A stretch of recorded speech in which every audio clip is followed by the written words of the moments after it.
Historia ya Kenya haiwezi kamwe kukamilika bila jina la Raila Amolo Odinga, mwanasiasa, mwanademokrasia na mwanamapinduzi ambaye alitoa uhai wake katika kupigania haki na usawa. Alizaliwa tarehe 7 Januari mwaka 1945 katika kijiji cha Maseno, kaunti ya Siaya, akiwa mwana wa waziri mkuu wa kwanza wa Kenya, marehemu Jaramogi Oginga Odinga.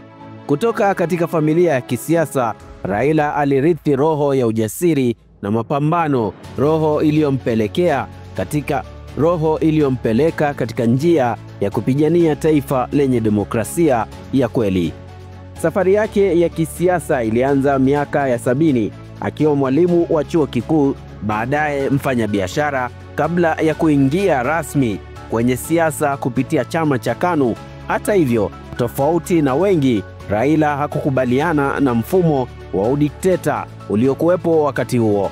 Alikuwa mmoja wa sauti zilizopigania demokrasia ya vyama vingi katika kipindi ambacho kusema ukweli dhidi ya serikali ilikuwa hatari. Alifungwa mara kadhaa, akateswa na kuwekwa korokoroni kwa miaka mingi bila kesi, lakini hakukubali kuvunjika moyo.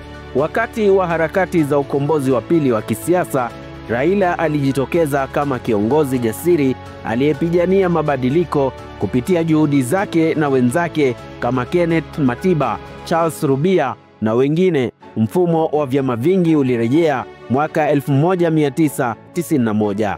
Alipokuja kugombea urais kwa mara ya kwanza mwaka 1997, Raila alianza kujijengea msingi wa kisiasa uliokuwa zaidi ya chama, uliokuwa harakati ya wananchi waliotamani haki, usawa na maendeleo.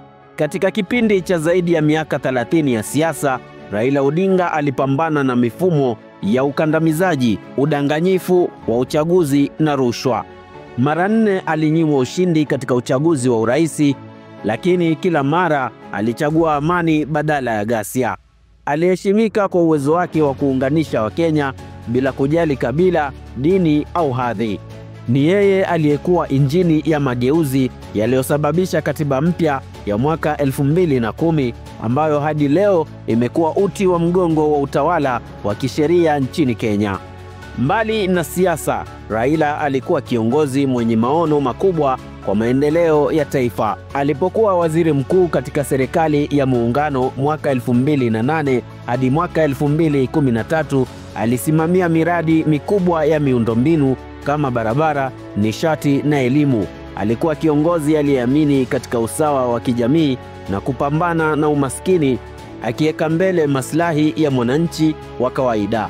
Sauti yake ilibeba matumaini ya mamilioni ya Wakenya waliomuona kama baba wa taifa lisilokuwa na ubaguzi. Habari za kifo chake ziliporipotiwa kutoka India zilipowafikia Wakenya tarehe 15 Oktoba mwaka huu, taifa lilizima kwa simanzi. Mitaa, mitandao ya kijamii na vituo vya habari vilijaa machozi na kumbukumbu za upendo wa heshima. Wengi watabaki kukumbuka kauli zake za matumaini, uthubutu wake wa kusema ukweli na uwezo wake wa kusamehe hata wale waliomtendea vibaya.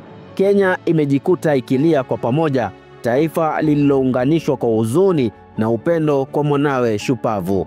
Raila Odinga ataendelea kukumbukwa kama nguzo ya demokrasia, shujaa wa haki na kiongozi ambaye hakuwahi kuchoka kupigania Kenya bora. Urithi wake utaishi kupitia katiba aliyoipigania, vijana aliowatia moyo na taifa alilolipenda kwa dhati.